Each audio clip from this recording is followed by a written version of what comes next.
국왕병리학교실에 성대 교수님을 모시고 오늘 헤어스타일에도 힘을 많이 주고 나오신 것 같은데 오늘 이제 조성대 교수님의 멋진 강의를 한번 청해 듣도록 하겠습니다. 네, 감사합니다. 그리고 학생 여러분들은 질문 많이 해주시면 감사하겠습니다. 네, 시작해 주시죠, 조성대 교수님.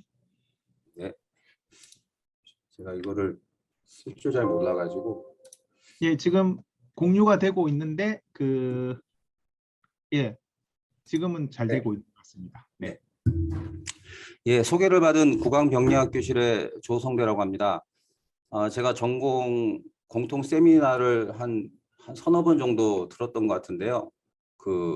여기 치과대학 교수님들이 워낙에 연구 능력도 뛰어나시고 또 말씀도 잘하시고 강의도 잘하셔가지고 웬만하면 제가 안 하려고 했었는데 이 박영석 교무부원장님의 압박에 못 이겨서 날짜를 최대한 미뤄봤습니다. 근데 결국은 또 그날이 와가지고 오늘 이제 하게 됐는데요.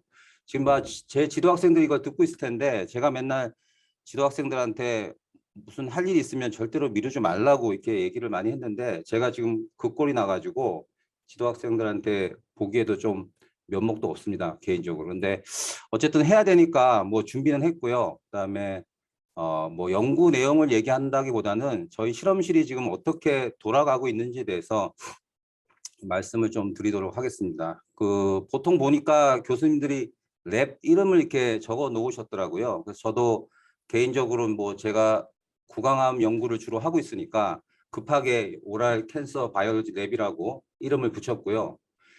부제로 수치스러운 교수 생활이라고 적어놨는데 제가 뭐 아시는 분은 아시겠지만 이제 서울대학교 수의과대학을 졸업을 해서 수의사 면허를 가지고 있고, 그런데 수의과대학에 있던 시절보다 더 많은 시간을 지금 이제 치과대학에서 생활을 하고 있습니다. 그래서 가끔 이제 만나는 사람들 이렇게 뭐 얘기하다 보면 왜 수의사 면허를 갖고 있는데 치과대학 교수를 하고 있느냐고 많이 물어들 보세요. 모르시는 분들은. 근데 그거를 이제 녹음해서 제가 들려줄까 생각할 정도로 질문을 되게 많이 받는데, 또 한편으로 생각해 보니까 제가 수의사이기도 하고 치과대학 교수이기도 한데 누군가가 저한테 이제 동물에 대해서 물어보면은 제가 수의사인데 또 아는 게 없어요. 그래서 저는 치과대학 교수라고 얘기를 또 해버리고, 또 치과에 대해서 또 물어보는 분들도 되게 많은데 그때는 제가 또 수의사라고 또 넘겨 짚습니다. 그래서 좀 그런 제 모습이 좀 수치스럽기도 하고 해가지고 수의사하고 치과의사의 그 앞자를 따서 수치스러운 교수 생활이라고 해놨고,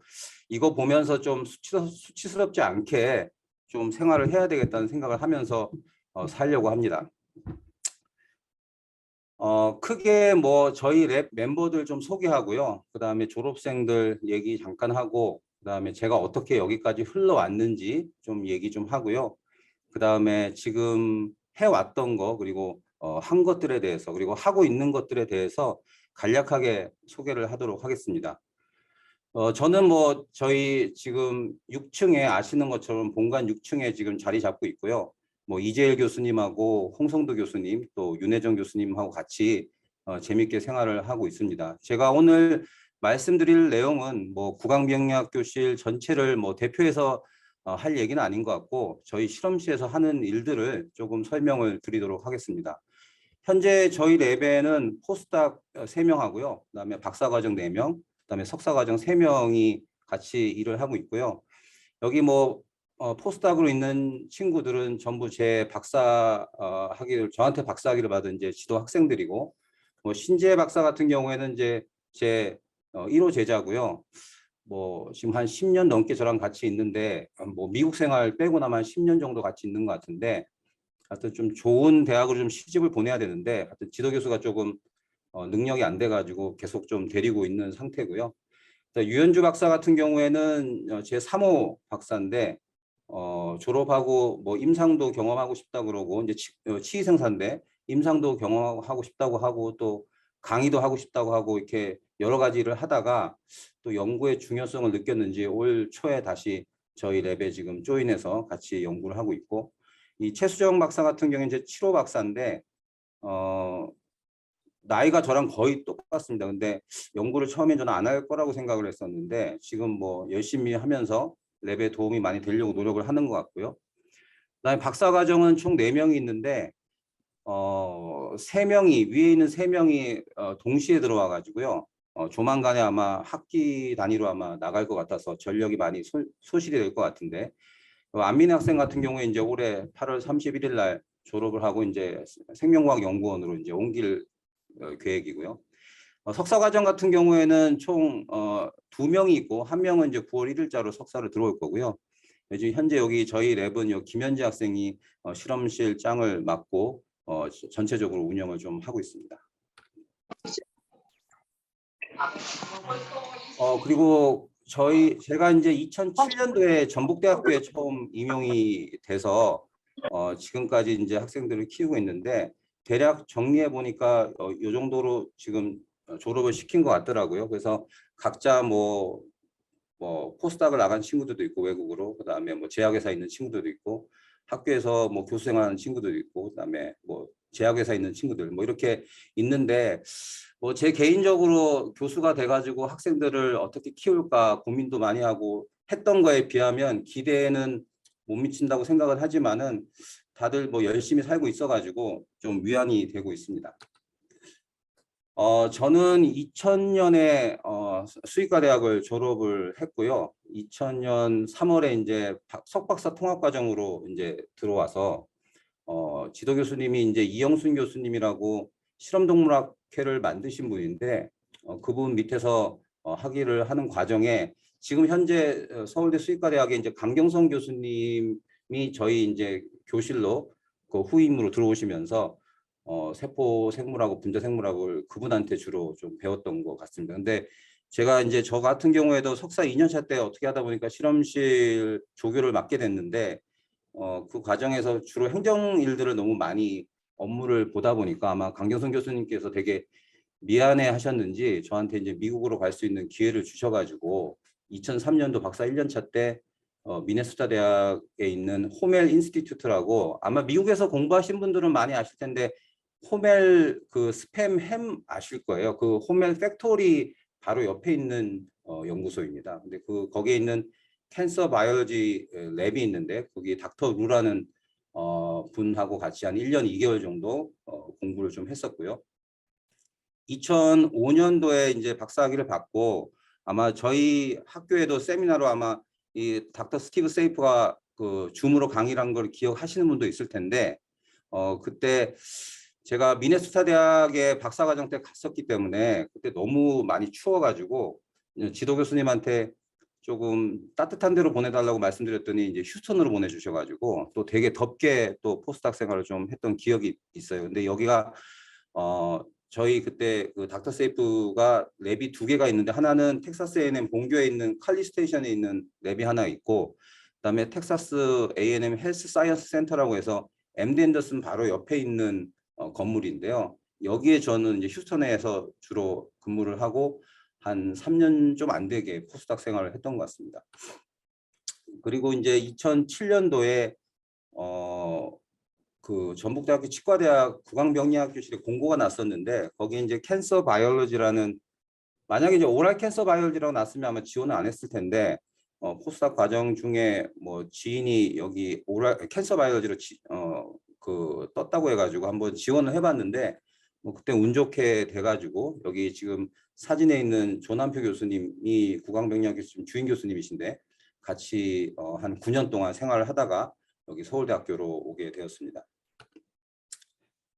미네소타 대학에서 주로 했던 내용은 이 닥터 자니 루가 그 별명이 셀레니움 가이예요. 이 셀레니움을 가지고 하는 연구를 주로 하시던 분인데, 이 당시에 그 클리니컬 트라이얼 하나가 뭐가 있었냐면, 그 이름이 실렉트라는 선택하다 그런 뜻의 이름인데, 그 실렉트의 SEL이 셀레늄이고요. 그다음에 그다음 E가 바이타민이고, 그다음에 CT가 클리니컬 트라이얼입니다. 그래서 그 바이타민 E와 셀레늄의 암 예방 효과에 관련된 임상 시험이었던 걸로 기억나고, 한 10년 정도 했던 걸로 기억이 납니다. 그 당시에 이제 요 셀레늄이 그 전립선암에 되게 예방이 효과가 있다고 생각을 했던 것 같고, 그 배경은 이제 미네소타 쪽에 있는 땅에서 나오는 채소들이 그 토양이 셀레늄이 많아서 그쪽 채소를 많이 먹은 이 미네소타 주에 있는 사람들이 전립선암이 많이 안 걸린다는 뭐 그런 얘기들이 있어가지고 그 관련해 가지고 연구를 진행했었고요. 뭐 주로 연구 내용은 그 셀레늄의 메타볼라이트들이 이 안드로겐 리셉터를 억제하고 또 그거의 다운스트림인 프로스테이트 스피시픽 안티젠이라는 PSA라는 프로테인을 조절해 가지고 뭐 항암 효능이 있다 이런 내용이었고요.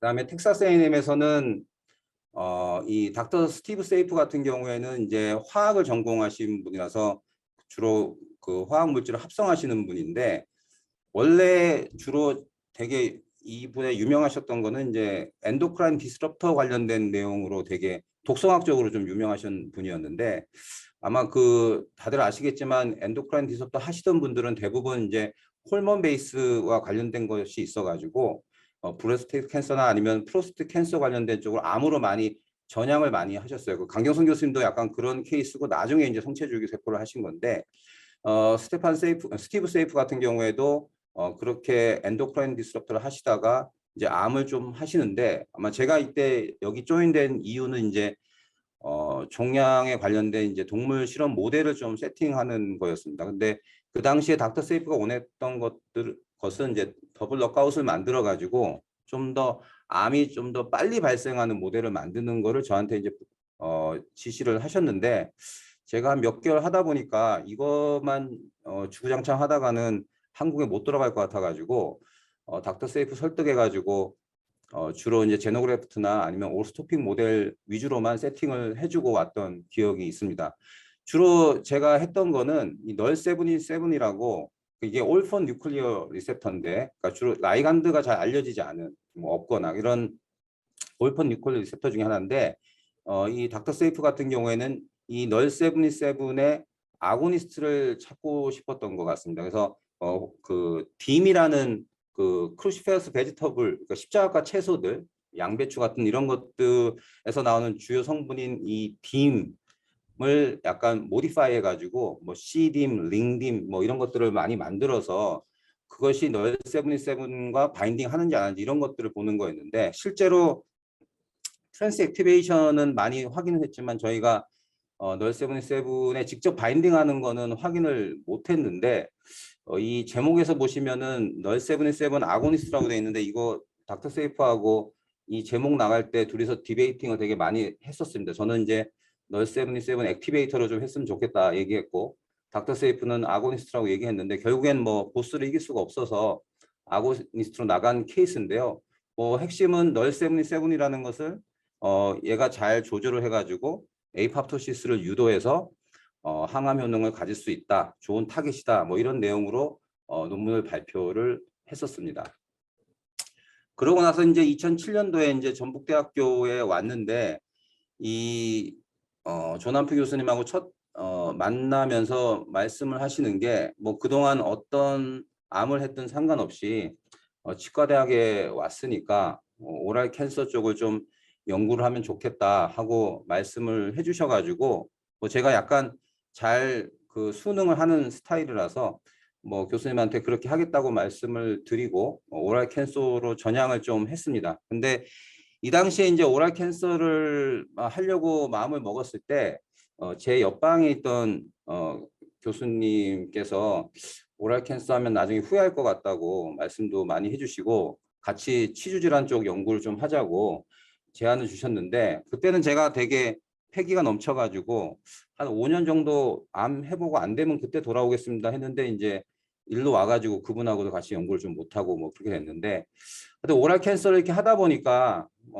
이게 보시면 알겠지만 이게 2021년 데이터인데 그래도 좀 약간 는 편인데 전체 발생 암의 한 2% 이내입니다. 그래서 이게 발병률이 높지 않으니까 이거를 타겟팅 해가지고 항암제를 개발하는 것 자체가 제약회사에서 그렇게 메리트가 없어서 그런지 뭐 연구를 하는 데 있어서의 어떤 펀딩 문제나 이런 것들이 그렇게 좋은 편은 아닌 것 같습니다. 그래서 아마 그때 그 교수님은 저한테 이런 문제를 미리 잘 알고 계셔가지고 빨리 전환하는 게 롱런하는 길이 아닌가 하고 생각을 하셨던 것 같습니다. 근데 어차피 병리학에서 가장 중요한 건 암이라 생각이 들고 제가 해온 게 그런 것들이니까 앞으로도 계속 구강암을 할 생각이고요. 그러다 보니까 어떻게 하면 이 구강암을 해야 된다는 좀 그런 이유를 달 수 있을까 생각을 해가지고 이거 옛날에 한번 학회 때 발표한 기억이 있는 것 같은데 저희가 이제 뭐 아시는 것처럼 이거 되게 종영된 프로긴 하지만 그리고 요즘 저는 개인적으로 백종원이 나오는 프로는 잘 안 봅니다. 너무 여러 군데서 나오고 또 모든 그 프로 예능 프로나 이런 것들이 전부 다 결국엔 먹는 걸로 끝나는 것 같아서 별로 이렇게 먹방을 요즘은 좀 잘 안 보는 편인데 그래도 뭐 먹는 거라는 게 우리 삶의 질과 되게 상당히 관련이 많다는 거는 뭐 여기 계신 분들은 다 아실 거라고 보고 그다음에 지금 커피 브랜드들이 되게 많은데 밥 먹고 나면은 커피 한 잔 하실 거고 그리고 하다 보면은 뭐 부동산 얘기, 뭐 주식 얘기 아니면은 뭐 결혼에 관련된 얘기, 자식 얘기, 뭐 교육 얘기 이런 거 많이 하실 텐데 그 얘기들을 하는 것 자체가 또 저희들의 삶의 활력소라 생각하고 우리가 말을 할 수 있다는 것 자체는 되게 중요한 거라고 생각을 합니다. 그리고 요 드라마는 이제 사랑의 불시착이라고 2018년도에 아마 했던 걸로 기억이 나는데 저는 이게 1, 2회만 보고 재미가 없어서 안 봤는데 이 드라마가 전 세계 이 드라마 순위를 매기는 사이트가 있어요. 그 사이트에서 보면은 거의 1, 2위를 다투던 그 드라마입니다. 근데 이 드라마의 주인공인 현빈이나 손예진이 올해 결혼해가지고 지금 잘 살고 있다는 걸로 알고 있는데 이 현빈과 손예진을 보고 있으면 저도 개인적으로는 부모님이 저를 왜 이렇게 낳아줬나 항상 좀 스트레스를 받고 있는데 좀 더 잘생겼으면 하는 바람이 솔직히 좀 있고 아마 여기 현빈이나 손예진 같은 사람들을 보면서 좀 약간 좀 닮았으면 좋겠다 이렇게 생각하시는 분도 아마 꽤나 있을 거라고 생각을 합니다. 그러니까 저희가 그 외모와 관련된 부분도 상당히 중요하다고 생각을 하고 있는데 이 구강암은 어떨까? 만약에 저희가 간암에 걸렸다고 가정을 하면은 간을 절제하고 그 배를 되게 많이 갈라내고 절제를 하더라도 꼬매고 나서 저희가 옷을 입고 걸어 다니면은 사람들이 저 사람이 간암 걸렸는지 알 수가 없을 거예요. 되게 표시가 안 날 테니까요. 근데 만약에 구강암에 걸렸다고 생각을 하면은 저희가 사람이 걸렸다고 생각하면은 혀가 절제돼 가지고 또 음식 먹는데 불편함이 있을 거고요. 또 성대가 만약에 다치게 되면 목소리가 안 나올 거고 그다음에 얼굴에 저희가 수술 쪽으로 들어가게 되면은 또 얼굴에 또 문제가 생길 수도 있고 그래서 어떻게 보면 구강암은 발병률은 되게 낮지만은 삶의 질은 치명적으로 이렇게 망가뜨리는 그런 암일까? 암이 아닐까? 그래서 우리가 구강암에 대해서 발병률이 낮고 치과대학에 있는 교수님들도 점점 더 암에 대해서 연구를 좀 덜 하시고 점점 다른 걸로 전환하시는 거 보면서 개인적으로 좀 치과 의사도 아닌 저도 이렇게 끝까지 구강암을 안 놓고 있는데 좀 교수님들도 조금 구강암에도 관심을 좀 가져주시고 또 많은 지원을 해주시면 어떨까 하는 생각을 좀 해봤습니다. 그래서 2007년도에 구강암에 대해서 어떻게 연구를 할까 이제 처음 시작을 하면서 보니까 구강암에 이제 멀티스텝 칼시노제네시스를 봤는데 보시는 것처럼 이제 노말에서 가장 이제 흔한 스퀘어셀 칼시노마까지 가는 과정을 보면 이 콕스2 액티베이션, 그다음에 EGFR 액티베이션 이런 것들이 많이 존재를 합니다. 근데 저는 이제 여기 콕스2 액티베이션 즉 그 염증 인자인데 오랄 캔서가 어쩌면은 염증이 가장 중요한 팩터가 아니겠냐는 그런 단서를 요 멀티스텝 칼시노제네시스에서 알려주는 게 아닌가 생각을 해가지고 여기와 관련된 연구를 처음 이제 시작을 했고요. 제가 수의과 대학에 있을 때보다 이 치과 대학에 있으면서 가장 좋은 점은 물론 이제 IRB의 승인을 받아야 되겠지만은 환자 샘플을 조금 더 자유롭게 만질 수 있다는 게 가장 큰 장점인 것 같습니다. 그래서 여기 와가지고는 그런 부분에서 되게 좀 고마움을 느끼고 있고요. 이 콕스2가 정상하고 그다음에 구강암 환자에서 발현 패턴을 보니까 콕스2가 많이 오버익스프레션 되어 있는 걸 확인을 했고요. 그래서 그거를 좀 떨어뜨릴 수 있는 물질이 있으면 좋겠다. 그래서 설프로판이라는 이 십자학과 채소에서 유래한 요 물질을 가지고 콕스2를 억제해서 에이팝토시스 유도해가지고 항암 효능을 볼 수 있고 그래서 십자학과 채소를 먹으면은 우리가 구강암을 예방할 수 있지 않을까 뭐 이런 의견을 제시했고 이게 제가 교수가 되고 첫 논문이고 교신 저자 논문입니다. 그래서 저희 실험실은 주로 에이팝토시스를 주로 하는 랩이고요. 한 2015년, 6년부터, 그러니까 제가 교수되고 한 10년 지난 이후부터 메타스타시스와 관련된 연구를 조금 하기 시작을 했고요. 뭐 최근에는 그 에이팝토시스 전 단계에서 좀 초기에 일어나는 오토파지나 그다음에 마이토틱 캐타스트로피와 관련된 내용도 조금씩 다루고 있어서 주로 크게 4가지 펑션에 대해서 연구를 하고 있습니다. 에이팝토시스는 뭐 잘 아시겠지만 주로 그리스어로 falling off하고 dropping off라는 뜻으로 이렇게 꽃잎이 떨어지고 나뭇잎이 떨어지는, 그러니까 언젠가 그 뭔가 생명이 나오면은 나중에는 결국에는 자연스럽게 시간이 되면 지난다, 어떤 그런 의미로 받아들이시면 될 것 같은데, 예를 보면은 올챙이가 개구리가 되면 꼬리가 이제 사라질 텐데 요 부분이 사라질 때 우리가 에이팝토시스 기전에 의해서 없애버리고요. 그다음에 사람 같은 게 손이 약간 이렇게 수부판이 이렇게 뭐 물갈퀴 모양으로 이렇게 다 붙어 있는데, 이게 이제 결국에는 5손가락을 만들기 위해서는 그 사이사이 부분이 에이팝토시스를 유도돼 가지고 이렇게 일어나는 것이고요. 실제로 만약에 그 부분이 제대로 에이팝토시스가 일어나지 않으면은 이렇게 손가락이 이렇게 붙어서 자라는 경우도 우리가 볼 수가 있습니다. 그리고 밑에 A1하고 B1 같은 경우에는 이 물고기가 A1 물고기 같은 경우에는 빛이 보이는 쪽에서 사는 물고기고요. B1 같은 경우에는 아주 깊은 동굴 속에 사는 그런 물고기들을 비교해 보니까 B2에서 이 터널 스태닝을 통해서 보니까 눈에 이렇게 에이팝토시스가 일어나는 것을 확인해서 눈이 이렇게 사라지는, 그래서 우리가 필요 없는 부분을 이렇게 제거해 줄 수 있는 그런 메커니즘이라고 생각을 하시면 됩니다. 그래서 정상적인 세포 같은 경우에는 이게 저희가 한 초당 한 10만 개의 세포가 생성이 된다고 해요. 그래서 정상적으로 세포가 이렇게 생성이 되고 그다음에 그 숫자만큼 우리가 에이팝토시스가 일어나서 우리가 항상성을 유지시켜 주는데, 캔서 같은 경우에는 이 에이팝토시스 기전을 회피할 수 있는 능력을 갖추게 됨으로 인해 가지고 에이팝토시스는 줄고 프롤리퍼레이티브한 셀이 증가하면서 계속 증식을 하는 것을 우리가 알 수가 있습니다. 에이팝토시스 기전 같은 경우에는 주로 이제 익스트린직 패스웨이하고 인트린직 패스웨이로 나누는데, 익스트린직 패스웨이 같은 경우에는 데스 리셉터하고 라이간드의 어떤 바인딩에 의해서 이 캐스케이드에서 에이팝토시스가 일어나는 과정이고요.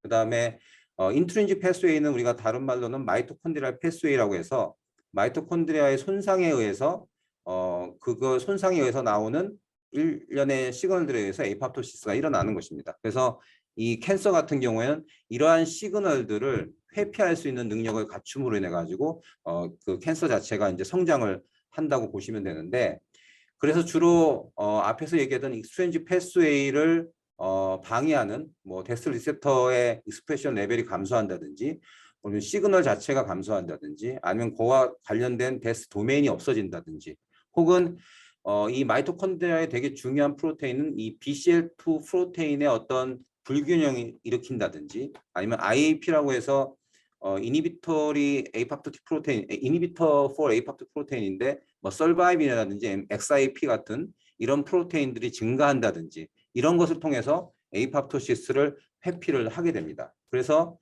이 에이팝토시스를 연구하시는 분들은 그러한 각각의 회피하려고 하는 그 기전들을 다시 에이팝토시스를 유도시키는 어떤 그런 역할을 하게 만듦으로 인해 가지고 캔서에게 에이팝토시스를 유도해서 캔서를 치유하려고 전략을 짜고 있고요. 저희 실험실에서는 이 MCL1이라는 마이엘로이드 셀 유케미아 1에 대한 연구를 주로 했었습니다. 제가 2009년도에 AACR이라고 미국 암학회에 가서 한 세션을 좀 깊이 좀 들었었는데, 그때 이 호르몬 디펜던트한 캔서의 드러그 레이선스의 가장 중요한 몰리큘이 MCL1이라고 그 세션에서 일괄되게 얘기를 좀 하고 있더라고요. 그래서 이 MCL1이 뭔가 하고 하면 좀 공부를 해보자고 보다 보니까 많은 암에서 과발현돼 있고 뭐 캔서셀 서바이벌이나 에이팝토시스 레지던스에 관련이 있다 이렇게 알려져 있어서 이쪽을 연구를 좀 진행을 좀 해봤고요. 이거는 이제 아까 얘기했던 그 신재 박사가 했던 연구인데, 이 당시만 해도 저희 랩에서 이렇게 뭐 넉아웃 셀라인이나 이제 과발현 셀라인을 이렇게 만들 수 있는 인프라가 구축이 안 된 상태라서 주로 케미컬하게 MCL1을 인듀스 시켰는데 뭐 TPA 튜머 프로모터나 EGF 같은 그로스 팩터를 처리를 하게 되면 MCL1이 증가를 하게 되고 그에 따라서 셀 트랜스포메이션이 이렇게 증가하는 형태, siRNA를 처리하면 그게 다시 사라짐으로 인해 가지고 이 MCL1의 과발현이 이 셀 트랜스포메이션과 연관이 있다는 데이터를 하나 얻고, 그 다음에 말씀드린 것처럼 환자 샘플을 통해서 MCL1이 과발현된다는 거, 그리고 미스라마이신 A나 이 siRNA를 통해 가지고 MCL1을 넉다운 시켜버리면은 에이팝토시스가 유도된다는 사실을 알게 됐고요. 이 에이팝토시스가 MCL1이 만약에 넉다운이 되면 어떤 현상이 일어나느냐? BCL2 패밀리 같은 경우에는 이 안티 에이팝토틱 프로테인이 있고요. 그다음에 BH3 온리 프로테인이라는 게 있는데 그 두 개가 서로 균형을 이루면서 이 백스하고 배드라는 그 가장 마지막 단계에 있는 BCL2 패밀리가 액티베이션이 되고 안 되는 걸 조절하는데 이 MCL1이 억제되면서 이 백스 프로테인이 증가하고 액티브 폼이 증가하고요. 이 액티베이션 된 백스는 이 마이토콘드리아 안에 들어가게 되고 그렇게 들어간 백스가 8개의 백스가 이렇게 결합을 하면서 올리고머리제이션을 이루어 가지고 그 사이로 포를 형성해서 그 포에서 사이토크롬 C가 릴리즈가 돼 가지고 에이팝토시스를 유도한다는 것을 저희가 이제 알게 됐습니다. 그리고 인비보 실험을 통해 가지고 이러한 현상들이 인비트로하고 유사하게 일어난다는 걸 확인을 해 가지고 저희가 이 MCL1이 오랄 캔서에서 되게 중요한 역할을 한다는 것을 이제 처음 밝히게 됐고요. 미스라마이신 A는 원래 스페시피시티 프로테인 1이라는 SP1 프로테인 이니비터인데 이 SP1이 MCL1의 업스트림 타겟이거든요. 그래서 이 미스라마이신 A 같은 걸 트리트먼트하면 MCL1을 조절해 가지고 우리가 구강암을 좀 억제할 수 있지 않을까 하고 제시를 했습니다. 그 이후에 이제 저희가 MCL1에 꽂혀가지고 MCL1을 조절할 수 있는 물질들을 막 찾아가지고 뭐 일부는 특허도 걸고 뭐 그런 작업들을 했었고요. 최근에 이제 그 2022년에 저희가 MCL1에 관련된 페이퍼들을 좀 많이 냈어가지고 그거를 좀 모아가지고 리뷰 페이퍼로 정리해가지고 구강암을 연구하시는 분들한테 타겟팅을 한다면 MCL1이 맞다라는 것을 좀 알리고 싶어서 리뷰 페이퍼를 썼고요. 근데 좀 아쉬운 거는 지금 MCL1을 타겟팅하는 케미컬이나 항체들을 많이 개발을 했는데 클리니컬 트라이얼도 많이 들어가 있는 걸로 알고 있습니다. 근데 아직까지 제가 알기로는 FDA 승인받은 게 없어서 그게 분명히 좀 이유가 있을 것 같다는 생각이 들어서 그 부분에 대해서는 좀 추가적으로 좀 보고 있습니다. 그 다음에는 이제 저희가 이제 에이팝토시스를 계속 하고 있는 랩이기 때문에 이 에이팝토시스에서 계속 이제 진행을 했었는데 실제로 저희가 이제 갑자기 메타스타시스를 하게 된 이유가 이 페이퍼 때문입니다. 이 페이퍼에서 나온 요 물질 위터페린 A라는 물질은 이미 뭐 연구가 많이 돼 있고요. 뭐 안티옥시데이티브, 뭐 인플라메토리, 프롤리퍼레이티브, 에이팝토틱 액티비티를 갖고 있다는 것은 많이 알려져 있고 실제로 그것을 통해 가지고 어떤 몰리큘을 통해서 얘가 이런 펑션이 나오는지에 대해서 많이 알려져 있습니다. 그래서 이 당시에 시작을 할 때는 위터페린 A가 에이팝토시스를 유도할까? 그리고 MCL1을 조절하지 않을까? 이렇게 시작을 했었고 석사 과정에 있는 친구한테 이제 간단하게 쓸 수 있는 논문을 하고 그다음에 테크닉을 좀 연습시키기 위해서 시작했던 프로젝트입니다. 실제로 리뷰 페이퍼에서 보면은 이 두경부암을 이렇게 치료하는 데서 프라미싱한 내추럴 프로덕트를 11가지를 이렇게 제시를 했는데 그 중에 하나가 위터페린 A라서 한번 해보면 좋겠다 생각했고 그래서 저희가 위터페린 A 가지고 에이팝토시스가 유도된다는 것은 다 확인을 했습니다. 그래서 확인을 하고 나서 이제 바로 저희는 이제 MCL1을 억제하는지를 확인해 봤는데 MCL1의 변화가 없더라고요. 그래서 뭐 이번 기회에 그럼 우리가 뭐 새로운 타겟 한번 또 찾아보자 이래서 마이크로 어레이를 돌렸고요. 근데 이제 여기서 저희가 이제 좀 이제 헤매게 됐습니다. 왜냐면은 마이크로 어레이 결과상으로 봤을 때 저는 이제 에이팝토시스와 관련된 유전자들을 뭔가 많이 보고 새로운 것들을 찾아서 그걸 공부하려고 시작을 한 건데 여기 보시면 알겠지만 마이그레이션과 인베이전과 관련된 몰리큘들이 훨씬 많이 다운레귤레이션 되고 있어가지고 이게 이거와 관련될 가능성이 높겠다 생각을 했고요. 그래서 메타스타시스에 대해서 이때 이제 처음으로 저희가 이제 공부를 좀 시작을 했습니다. 그래서 뭐 메타스타시스는 아시겠지만 이제 프라이머리 튜머가 뭐 인트라바세이션 되고 서큘레이팅 튜머 셀을 통해 가지고 쭉 혈관을 타고 돌다가 자기가 이제 정착할 곳에 부착해서 익스트라바세이션 돼서 세컨더리 튜머가 되는 과정이라서 이 메타스타시스의 홀마크 그러면은 이제 모틸리티나 인베이전 능력이 있어야 되고요. 그다음에 마이크로 인바이러먼트를 조절할 수 있는 능력이 있어야 되고 우리가 플라스티시티 해가지고 뭐 EMT, MET 이런 것들이 자유자재로 좀 돼야 될 필요가 있고 또 가서 콜로나이제이션이 돼야 되는 것입니다. 그래서 이 메타와 관련된 연구를 저희가 본격적으로 이때부터 이제 하나씩 실험실에 세팅해가면서 했고 실제로 제가 2016년 9월에 여기를 왔는데 2010년 6월에 제가 공개 강의할 때 이때 이제 아주 초기 데이터가 있을 때였어요. 그래서 여기 오면은 이걸 하겠다고 제가 그 further 디렉션에다가 이거를 공개 강의 때 제시했던 것도 기억이 납니다. 그래서 저희가 이제 하나씩 세팅을 하기 시작을 했고요. 그래서 뭐 운드 힐링 어세이나 아니면은 인베이전 어세이를 통해 가지고 이 셀 바이어빌리티가 변화가 없는 농도를 찾아서 해봤더니 이렇게 마이그레이션과 인베이전이 위터페린에 의해서 감소하는 것을 저희가 확인을 했고요. 그러면 이제 저희가 타겟이 어떤 것일까 생각을 하기 위해서 아까 마이크로 어레이에서 나왔던 그 마이그레이션과 인베이전과 연관된 16가지 이 유전자를 여러 가지 셀 라인 통해서 다 리얼타임으로 스크리닝 해봤는데 요 클라우딘 1이 아주 공통적으로 이렇게 다운레기션 되는 것을 저희가 확인을 했고요. 단백질을 확인하고 인실리코에서 상관관계도 검색을 조사를 했습니다. 그래서 보니까 이 클라우딘 1이 뭔가 보니까 타이트 정션의 백본 프로테인이에요. 그래서 우리가 이제 정션 그러면 아시는 것처럼 타이트 정션이 있고요. 그다음에 어드헤런 정션이 있고, 그다음에 데스모점이 있고, 그다음에 갭 정션 이런 게 있잖아요. 근데 이 타이트 정션 같은 경우에는 주로 에피컬 사이드에 존재를 하고 있고요. 엔도셀리알 셀에서는 이 어드헤런 정션하고 이렇게 인터믹스드하게 존재를 하고 있습니다. 그리고 플라즈마 멤브레인이 이렇게 있으면 중간중간에 이렇게 만나는 이 키싱 포인트가 있는데 여기에 이제 타이트 정션이 존재를 하는데 주로 타이트 정션의 펑션이 세 가지로 나누는데 뭐 시그널 트랜스저션에 관련된 펑션도 있고요. 그다음에 이제 펜스 펑션 해가지고 이 세포 내에 있는 이거 이온이라든지 이 몰리큘들이 파라셀룰라 디퓨전이 일어나지 않도록 해주는 역할이 하나 있고요. 그다음에 이 메타와 관련된 되게 중요한 그 펑션은 이 배리어 펑션인데 실제로 이 타이트 정션이 여기 에피컬 사이드에 있는데 이 셀 폴라리티라고 해가지고 에피컬하고 바소레트랄 요 부분이 유지가 돼야 되는데 이 타이트 정션이 이렇게 끊어지게 되면은 그 부분이 이제 유지가 안 되는 거죠. 그래서 어딘가로 막 이렇게 이동할 수 있는 어떤 그런 능력을 갖추게 되기 때문에 요 배리어 펑션이 되게 중요한 역할을 하고 있고 그다음에 그 구성 단백질인 클라우딘 1은 이렇게 4개의 트랜스 멤브레인이 있고요.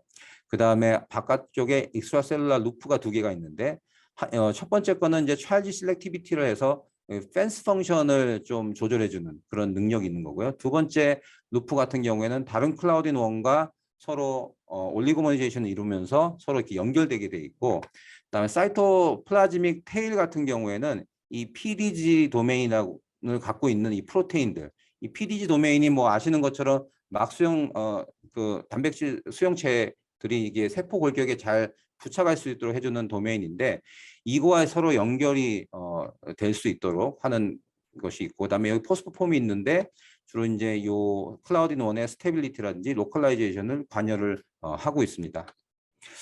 그래서 이제 클라우딘 1이라는 것을 여러분들이 잠깐 들으셔서 아시겠지만 뭔가 셀과 셀의 어떤 어드헤전을 잘 해주는 그런 몰리큘이라고 생각하기 때문에 얘가 많이 있어야지 뭔가 점점 더 끈끈하고 그러다 보면은 더 이동이라든지 메타가 더 안 될 거라고 생각을 해서 뭔가 좀 튜머의 어떤 서프레시브한 펑션이 있다고 저희가 생각을 할 수가 있는데 실제로 좀 찾아보면 오히려 여기보다는 튜머 프로모팅 롤이 훨씬 많고요.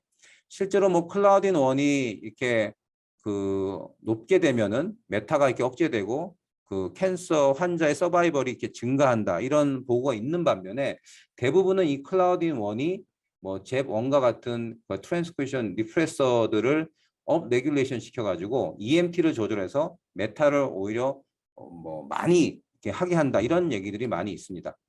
그래서 저희 랩에서는 요 림프노드 메타가 있는 놈하고 없는 놈하고 비교해 보니까 클라우딘 1이 림프노드 메타와 연관이 상당히 많고 많이 발현될수록 메타가 더 잘 일어난다는 그런 임상 결과를 확인을 했고요. 실제로 그러면 위터페린 A가 이 메타를 이렇게 억제하는 것이 클라우디논과 연관이 있는가를 보기 위해서 클라우디논의 오버 익스프레션 벡터를 만들어서 같이 트랜스펙션을 해봤더니 이렇게 위터페린에 의해서 억제됐던 마이그레이션과 인베이전 어빌리티가 파셜리 이렇게 다시 리커버가 되는 걸 확인해 가지고 이 위터페린 A에 의한 이 메타의 억제는 클라우디논과 상관성이 있다는 것을 저희가 알게 됐고요. 그다음에 인비보 실험도 저희가 세팅을 했는데 테일베이 인젝션을 하는데 한쪽은 클라우디논이 오버된 것과 아닌 것, 또 한쪽은 위터페린을 트리트먼트 하는 요 두 가지 실험을 해본 결과 둘 다 이제 클라우디논이 오버됐을 때 훨씬 더 메타스타틱 노들이 훨씬 많아지고요. 그다음에 위터페린 A를 처리를 했을 때 메타스타틱 노들이 감소하는 것을 봐가지고 인비보상에서도 그 효과가 있다는 것을 확인을 했습니다. 그리고 저희가 이제 미란다 프로그램을 좀 돌려봐서 이게 DNA 마이크로 어레이를 저희가 했을 때 요 위터페린 A에 의해서 한 18가지의 마이크로 RNA가 변화가 있더라고요. 그중에 이 미란다라는 프로그램을 돌려보니까 이 클라우딘 1과 이렇게 서로 연결된 것이 이 레7A라는 마이크로 RNA더라고요. 그래서 저희가 확인해 보니까 위터페린 A 처리했을 때 레7A는 증가하고 클라우디논은 감소하는 것을 확인할 수 있었고요. 그리고 셀라인에서도 보면 레7A가 많은 것은 클라우디논이 적고 레7A가 적은 것은 클라우디논이 많은 이런 것들을 저희가 확인할 수가 있었습니다. 그리고 레7A 미믹과 레7A 이니비터를 처리했을 때 미믹 했을 때는 클라우디는 감소하고 이니비터는 다시 증가하는 것을 봐서 두 개가 서로 상관관계가 있다는 것은 저희가 확인을 했고요. 실제로 이런 미믹이나 이니비터를 처리를 해서 보니까 이 마이그레이션과 인베이전이 거기에 따라서 조절된다는 것도 확인을 했습니다. 그래서 클라우딘 1이 이렇게 많이 발현이 되게 되면은 결국에는 여기 데이터에는 없지만은 MMP를 결국엔 조절해서 메타가 온 된다는 것을 저희가 확인을 했고 위터페린 A를 통해 가지고 레7A를 조절해 가지고 클라우딘을 억제해서 메타를 억제할 수 있다 이런 게 하나가 있었고요. 그다음에 요거는 이제 지금 논문을 서브미션을 얼마 전에 이제 하기 시작했는데 저 위에서 조금씩 임팩트 팩터가 내려가고 있는 거고 지금 여기 이거 안 바꿔놨는데 이것도 이제 얼마 전에 리젝트 받아가지고 다른데 지금 서브미션 한 상태고요.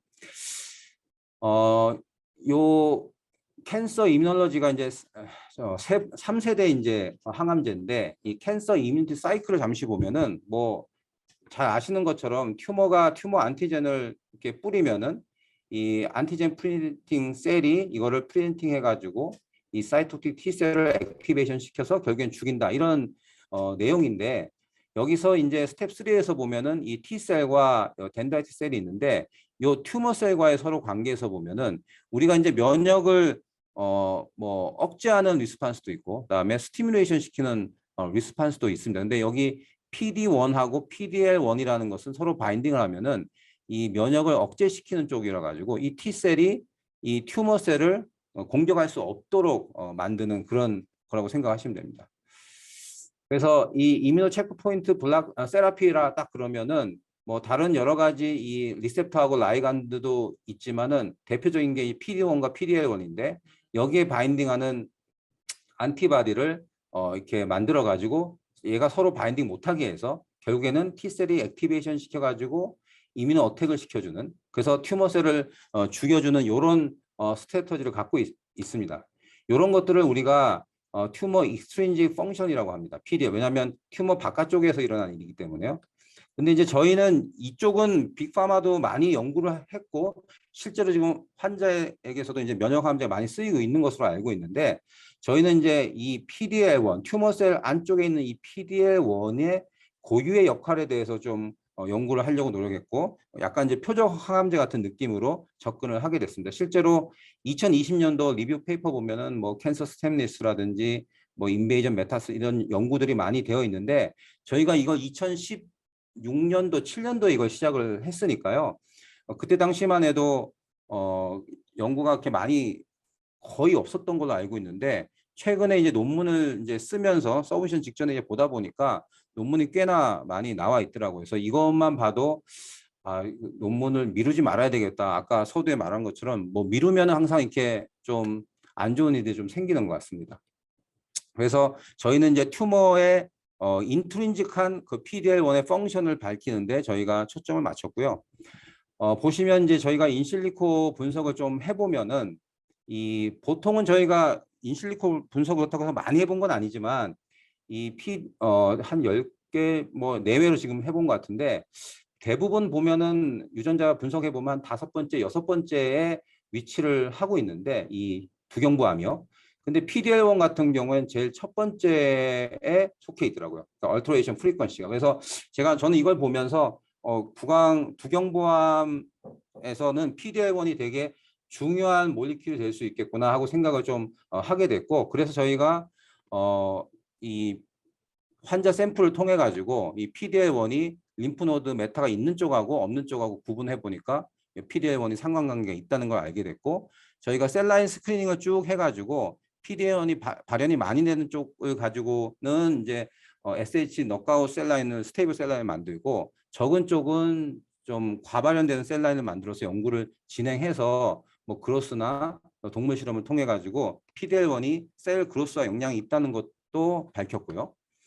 그다음에 저희가 이제 실험하면서 가장 좀 특이했던 거는 여기 보시면 그림에서 보시면 아실지 모르겠지만 되게 컨트롤 쪽에서 보면은 되게 삐죽삐죽 해가지고 뭔가 좀 인베이시브한 그런 피노타입을 갖고 있는 반면에 SHO PDL1을 넉다운 시킨 요 스테이블 셀 라인에서는 이렇게 동글동글한 형태를 많이 띄어가지고 몰포로지가 확실하게 변하거든요. 그래서 이거는 확실하게 인베이전이나 메타 이쪽과 연관이 있을 거라 생각을 해서 저희가 이제 확인을 해보니까 그러한 결과들을 확인했고 또 거기에 관련돼서 이제 이 몰포로지를 보면 EMT가 되게 중요하다고 생각해서 EMT를 확인해 보니까 비멘틴이 연관이 있다는 것을 저희가 확인을 하게 되고 또 트랜스크리션 팩터인 여러 가지 스크린을 통해서 스네일이 연관이 있다는 것을 확인하게 됐습니다. 그리고 스네일 같은 경우에는 트랜스크리션 팩터이기 때문에 얘가 핵내로 어떻게 되는지 확인해 봤더니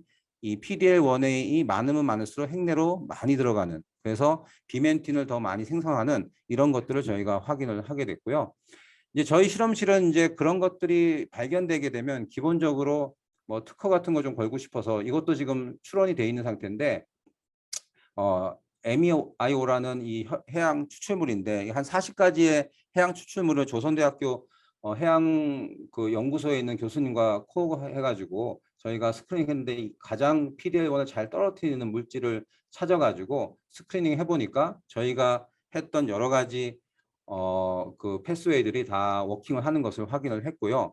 실제로 그 스네일이라는 것이 감소를 하는데 이게 어떠한 메커니즘으로 감소하는 걸 확인해 보니까 프로테아즘 디펜던트 데그레이션에 의해서 되는 것을 알 수 있었고 그 사이에는 GSK3 베타라는 것이 있다는 것을 저희가 알게 됐습니다. 그래서 지금 보시면은 프라이머리 튜머에서 세컨더리 튜머로 갈 때는 이 헤드앤넥 캔서에서 PDL1이 되게 중요하다는 걸 저희가 알 수가 있고 여기 데이터에는 안 넣어놨지만 RSK나 GSK3 베타, 스네일, 비멘틴이라는 요 패스웨이를 통해 가지고 간다. 그래서 이거를 조절을 해주면은 그거를 뚫고 저희가 메타를 좀 억제할 수 있지 않을까 하고 저희가 생각을 하고 있습니다. 그래서 저는 이제 뭐 경험은 아직 많지는 않지만은 궁극적으로 저희가 에이팝토시스하고 메타스타시스 두 개의 펑션을 하고 있는데 에이팝토시스 쪽은 MCL1이라는 프로테인이 구강암에서는 되게 중요할 거라고 생각해서 만약에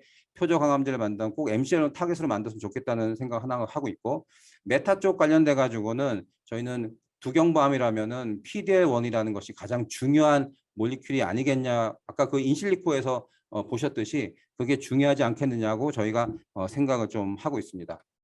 그래서 저희 실험실은 보시면은 뭔가 이렇게 펑셔널 스터디라고 해서 아까 4개의 인터레스트에 대한 것들을 확인을 하고요. 그다음에 타겟을 지금 MCL1나 PDL1은 바로바로 확인을 하지만 만약에 그게 워킹을 안 한다면은 다른 타겟을 찾기 위한 어세이를 시작하고 그다음에 이제 SH나 CRISPR-Cas9 같은 그다음에 과발현하는 이런 걸 통해서 타겟을 밸리데이션 하고 나면 치과대학이나 의과대의 가장 큰 장점인 임상 샘플을 통해서 렐러번스를 확인하고 인실리코 분석을 통해서 한번 더 확인을 하고요. 메커니즘 분석을 하고 그래서 인비트로 실험이 끝나면 뭐 저한테는 가장 장점인 이제 인비보 이밸리에이션을 통해 가지고 인비트로를 검증을 하고 나면 얘를 타겟팅할 수 있는 내추럴 프로덕트를 찾고 그다음에 뭐 GCMS 분석을 통해서 싱글 컴파운드까지 찾는 뭐 그런 연구를 하고 있는 랩이라고 생각하시면 되고 마지막으로 이제 그 요즘 제가 그 교수 승진되고 나서는 조금 연구를 좀 여유 있게 하다 보니까 학생들 지금 여기 듣고 있는 학생들한테 미안한 부분이 많습니다. 하여튼 교수가 잘 놀고 있는데 묵묵히 자기 일들을 열심히 해주고 있는 우리 제 같이 일하고 있는 연구원들하고 박사과정, 석사과정생들한테 고맙다는 말씀을 전하면서 제 발표를 마치도록 하겠습니다.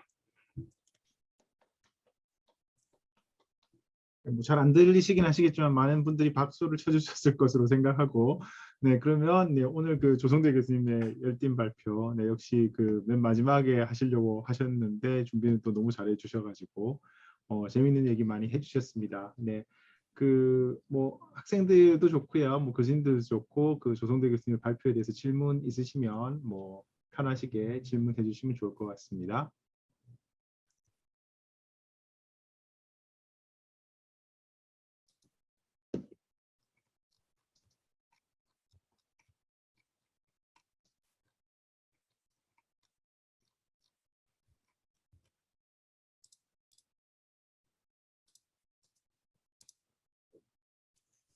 뭔가 연구 내용을 발표한 게 없어가지고요.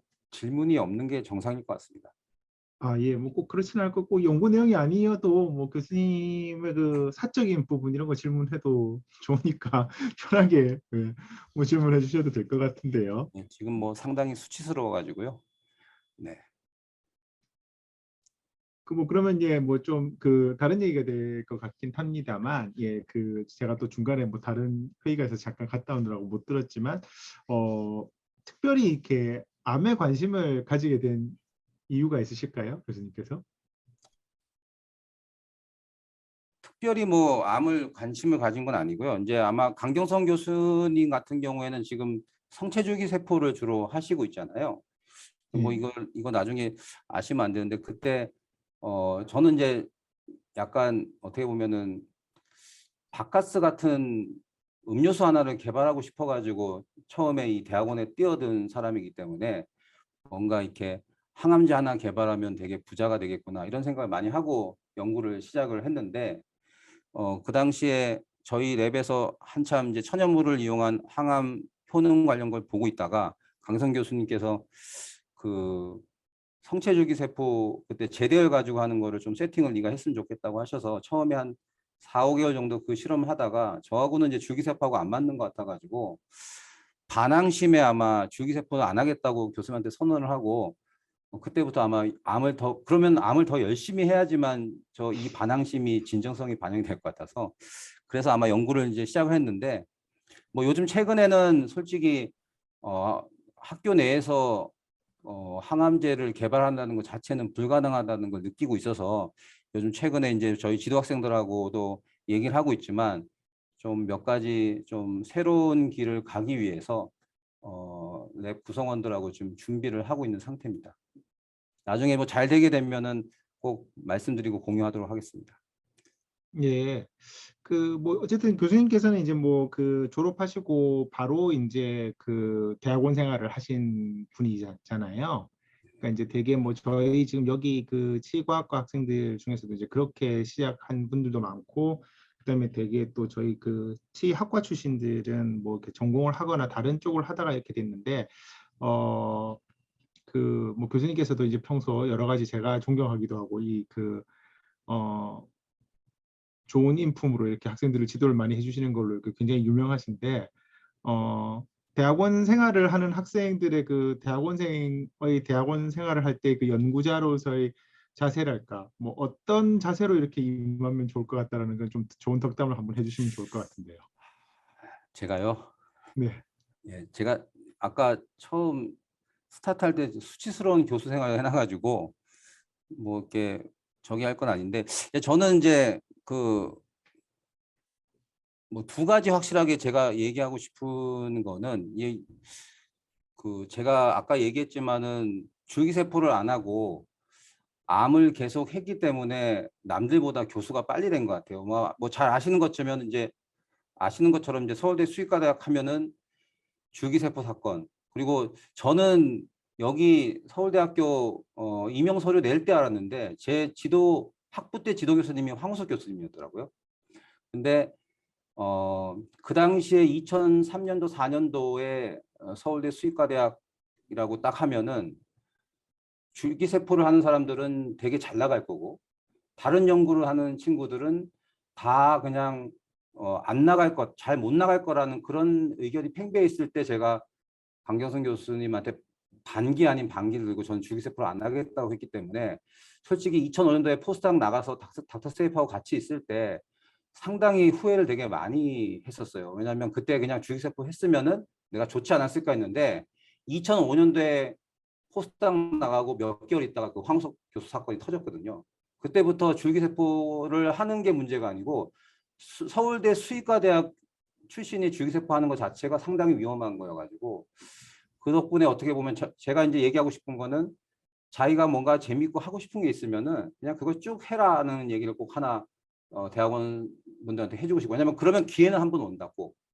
그다음 두 번째는, 혹시라도 석사를 하고 있는데 박사를 갈까 말까 고민하는 학생이 있다면, 저는 제가 제 지도학생들한테 항상 이런 얘기하면서 지도학생들을 박사로 갔을 때 꼬시는데, 저도 대학원 들어갔을 때 제가 석박사 아마 서울대 1호일 겁니다. 아마 제가 석사 2년차 때 석박사 통합이라는 게 생겼기 때문에, 그때 저도 석사 마치고 그냥 동물병원 차릴까 뭐 이런 생각도 하고, 석사 마치고 취직할까 이런 고민을 많이 했었는데, 가끔씩 그 파트타임으로나 아니면은 석사 마치고 제약회사나 어디 가셨던 선배들이, 아니면 국가기관에 갔던 선배들이 다시 박사로 들어오더라고요. 그래서 이유가 뭐냐고 물어봤더니, 석사 가지고는 할 게 별로 없어. 그러니까 그냥 너는 아무 생각하지 말고 박사로 쭉 가. 그리고 여기 서울대 의대에 이제 제 선배님인데, 강병철 선배가 저한테 거짓말을 한 것 같긴 한데, 석사보다 박사적으로 하면은 연봉이 3배는 많아, 이렇게 거짓말을 하셔가지고 저는 그 김에 그냥 박사를 쭉 했던 기억이 있습니다. 근데 제가 지금 지나가서 봐도 석사를 마치고, 뭐 아마 교수님, 좋은 교수님들 여기 많으시니까 뭐 분명히 그 대학원 생활하면 되게 힘든 게 많이 있을 텐데, 그래도 저라면 다시 제가 돌아가더라도 저는 석사만 마치고는 안 나갈 것 같아요. 그래서 대학원을 들어오셨다면은 한번 박사까지 좀 하고, 그러고 나서 만약에 또 다른 걸 하고 싶더라도 충분히 다른 거 할 수 있는 충분한 나이거든요. 그러니까 대학원생한테 두 가지 얘기한다면, 하나는 들어왔다면 박사까지 꼭 마치고 열심히 하고 나가라. 두 번째는, 했으면 꼭 트렌드를 타지 말고 자기가 하고 싶은 거를 끝까지 했으면 좋겠다. 뭐 이 두 가지를 꼭 얘기하고 싶습니다. 네. 예, 좋은 말씀 감사합니다. 뭐 요즘 그 웹툰에 보면 대학원 탈출일기 뭐 이런 것도 있고 한데, 저도 가끔씩 보는데 그걸 보면서 뭐 많이 느끼는 바가 있습니다. 대학원 생활하시면서 여기 계시는 이제 그 치약과 학생 여러분들 많이 뭐 힘드신 부분들도 있고 하실 텐데, 어쨌든 뭐 큰 뜻을 품고 이렇게 가시는 데 있어서 그 본인이 이렇게 정진할 수 있는 그런 늘 정신적이나 거나 뭐 육체적인 건강을 잘 유지하시는 게 좋을 것 같습니다.